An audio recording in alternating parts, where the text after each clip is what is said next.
বিশ্বকাপের গ্রুপ পর্বের শেষ ম্যাচে স্কটল্যান্ডের মুখোমুখি হওয়ার আগে ব্রাজিলের সবচেয়ে বড় আলোচনার বিষয় নেইমারের প্রত্যাবর্তন।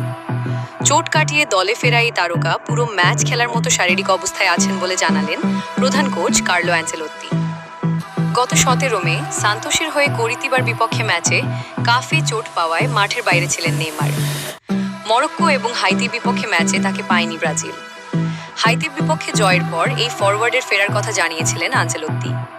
তবে স্কটল্যান্ডের বিপক্ষে নেইমার কতক্ষণ মাঠে থাকেন সেটা নিয়ে একটা আলোচনা ছিলই। এবার সে কৌতূহল দূর করলেন ব্রাজিল কোচ। আনচেলোত্তি বলেন, নেইমার খেলার জন্য প্রস্তুত।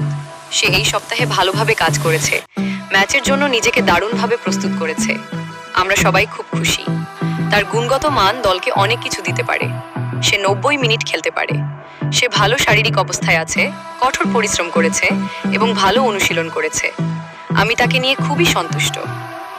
ভিডিওটি যদি আপনার ভালো লেগে থাকে তাহলে অবশ্যই একটি লাইক দিন, আপনার মূল্যবান মতামত কমেন্টে জানান এবং ভিডিওটি বন্ধুদের সঙ্গে শেয়ার করুন।